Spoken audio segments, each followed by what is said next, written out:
Assalamualaikum warahmatullahi wabarakatuh.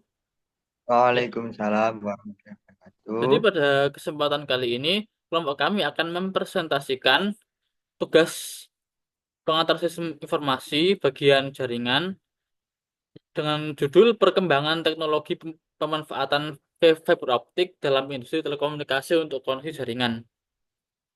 Sebelum itu, kami ingin memperkenalkan kelompok kami terlebih dahulu. Jadi yang pertama itu ada saya, Muhammad Farhan Akbar dengan NIM 187241002. Bersama rekan saya. Saya Muhammad Rizky Hidayatullah dengan NIM 187241031. Jadi tanpa berlama-lama lagi, eh, kita langsung saja masuk ke materinya.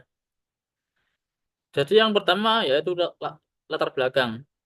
Jadi latar belakang pemilihan topik ini yaitu yang pertama, di era digital saat ini, kebutuhan jaringan internet sangat penting dalam komunikasi. Hal ini juga dibarengi dengan populasi dari Indonesia yang terus meningkat. Dengan populasi yang besar dan ekonomi digital yang berkembang, dibutuhkan teknologi yang mampu menyediakan koneksi yang baik. Fiber optik dapat menjadi salah satu solusi utama dalam telekomunikasi karena menggunakan cahaya untuk mengirim data dengan sangat cepat. Teknologi ini lebih unggul dibandingkan kabel tembaga atau jaringan nirkabel karena memiliki kecepatan yang lebih tinggi, kapasitas yang lebih besar, dan tidak mudah terganggu oleh sinyal yang lain. Selain itu, fiber optik juga lebih hemat energi dan dapat diandalkan untuk penggunaan jangka panjang. Dengan berbagai keunggulan tersebut, fiber optik semakin banyak digunakan untuk membangun jaringan telekomunikasi yang lebih efisien dan berkualitas di Indonesia. Selanjutnya yaitu mengenai konsep dasar dari fiber optik. Yang pertama yaitu definisi dari fiber optik. Jadi fiber optik adalah media transmisi data yang menggunakan cahaya untuk mengirimkan informasi dalam bentuk sinyal optik. Serat optik ini terbuat dari kaca atau plastik yang sangat halus dengan diameter sekitar 120 mikrometer. Kemudian bagaimana cara kerjanya? Nah, jadi yang pertama data digital itu dikonversi menjadi sinyal cahaya menggunakan LED atau laser. Selanjutnya, cahaya merambat melalui inti fiber optik dengan prinsip total internal reflection atau pantulan total dalam. Selanjutnya, cahaya mencapai penerima dan dikonversi kembali menjadi sinyal listrik untuk diproses lebih lanjut. Konsep dasar yang ketiga yaitu komponen utama dari fiber optik. Jadi fiber optik ini setidaknya itu memiliki tiga komponen utama, yaitu inti atau core yang menjadi jalur utama tempat cahaya bergerak. Kemudian ada cladding, yaitu lapisan luar inti yang menjaga cahaya supaya tetap berada dalam inti. Dan yang ketiga itu ada pelindung atau coating yang melindungi fiber optik dari kerusakan fisik dan kelembapan. Selanjutnya yaitu ada sejarah dan perkembangan singkat dari teknologi fiber optik yang akan dijelaskan oleh teman saya. Baik, berikut adalah sejarah dan perkembangan dari fiber optik. Yang pertama pada awal tahun 1887 itu perkembangan fiber optik dimulai pada tahun tersebut. Ketika penelitian tentang fotoelektrik dan cerat optik dalam bidang optika mulai berkembang. Kemudian pada tahun 1930, kemajuan besar terjadi ketika ilmuwan Jerman, yaitu Heinrich Lamb, pertama kali meneliti transmisi cahaya melalui serat kaca. Kemudian pada tahun 1966, fiber optik mulai digunakan secara praktis dalam komunikasi jarak jauh setelah ditemukannya teknologi laser pada tahun 1961. Sejak saat itu, teknologi ini berkembang pesat dan menjadi tulang punggung jaringan telekomunikasi modern. Dengan kecepatan dan kapasitas transmisi yang jauh lebih unggul dibandingkan kabel tembaga lainnya, saat ini fiber optik digunakan dalam berbagai aspek telekomunikasi, termasuk jaringan backbone nasional, fiber to the home atau FTTH, serta industri dan bisnis, mendukung akses internet yang lebih cepat dan stabil bagi masyarakat yang luas. Next. Kemudian ada keunggulan dan kekurangan fiber optik dalam jaringan telekomunikasi. Yang pertama ada keunggulannya terlebih dahulu. Yang pertama ada eh, bandwidth yang besar. Dengan kapasitas bandwidth hingga 25 THz, fiber optik dapat menangani jumlah data yang sangat besar secara simultan. Hal ini memungkinkan pengguna internet untuk layanan seperti streaming, cloud computing, dan komunikasi real-time tanpa gangguan. Yang kedua ada kecepatan transmisi tinggi. Dengan fiber optik, mampu mentransmisikan data dengan kecepatan yang sangat tinggi karena menggunakan cahaya sebagai media penghantar. Kecepatan ini jauh lebih unggul jika dibandingkan dengan kabel tembaga atau jaringan nirkabel.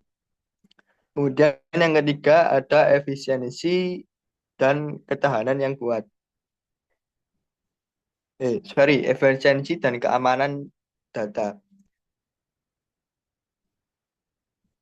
Konsumsi daya lebih rendah dibandingkan teknologi berbasis tembaga, menjadikannya lebih hemat energi.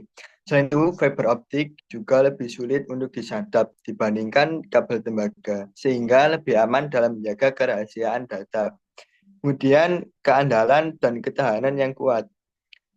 Eh, Kabel fiber optik tidak mudah terpengaruh oleh cuaca buruk atau kondisi lingkungan yang ekstrim. Kemudian, teknologi ini juga lebih tahan lama karena tidak mengalami oksidasi atau gangguan dari medan magnet, seperti yang sering terjadi pada kabel tembaga lainnya. Kemudian yang terakhir ada eh, minimnya interferensi dan redaman yang rendah. Fiber optik tidak terpengaruh oleh gangguan elektromagnetik, sehingga lebih stabil dibandingkan kabel tembaga yang rentan terhadap gangguan listrik. Selain itu, redaman sinyal pada fiber optik lebih rendah, memungkinkan transmisi data dalam jarak jauh tanpa kehilangan kualitas. Kemudian ada kekurangan dari fiber optik dalam jaringan telekomunikasi. Yang pertama, tantangan implementasi di daerah terpencil. Sulitnya penyebaran jaringan fiber optik di wilayah terpencil menghadapi kendala seperti biaya pembangunan yang tinggi serta akses geografis yang sulit.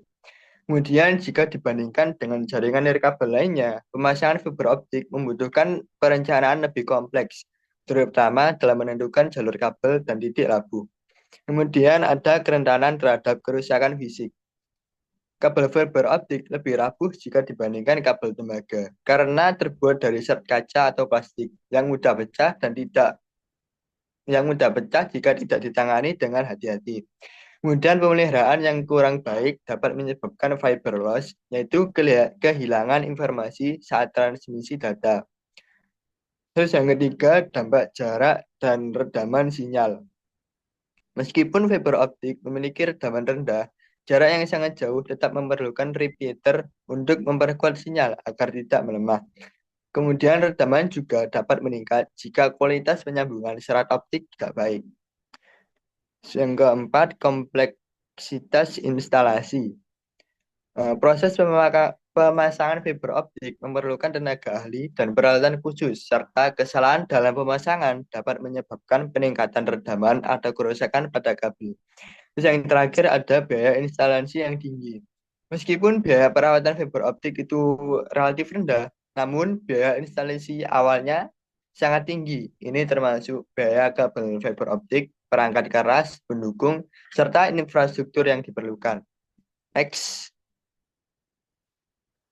Nah, berikut adalah implementasi fiber optik di Indonesia. Yang pertama ada jaringan backbone nasional. Fiber optik digunakan sebagai tulang punggung jaringan telekomunikasi nasional yang menghubungkan kota-kota besar dan daerah terpencil dengan konektivitas tinggi. Kemudian yang kedua ada FTTH atau Fiber to the Home yang digunakan untuk menyediakan internet berkecepatan tinggi langsung ke rumah-rumah, meningkatkan kualitas konektivitas bagi pengguna individu. Kemudian yang ketiga ada industri dan bisnis. Fiber optik banyak digunakan dalam sektor perbankan, layanan cloud, dan industri lainnya untuk memastikan komunikasi data yang cepat dan stabil. Next. Nah, kemudian ada tantangan implementasinya. Yang pertama, kurangnya tenaga ahli. Instalasi dan perawatan fiber optik membutuhkan teknisi khusus yang belum banyak tersedia di Indonesia. Kemudian yang kedua, tantangan regulasi dan kebijakan pemerintah. di beberapa daerah memiliki proses perizinan yang rumit dalam pembangunan infrastruktur fiber optik. Kemudian yang ketiga, pemeliharaan jaringan. Dibutuhkan sumber daya dan teknisi yang cukup untuk menjaga stabilitas jaringan supaya tetap optimal. Next.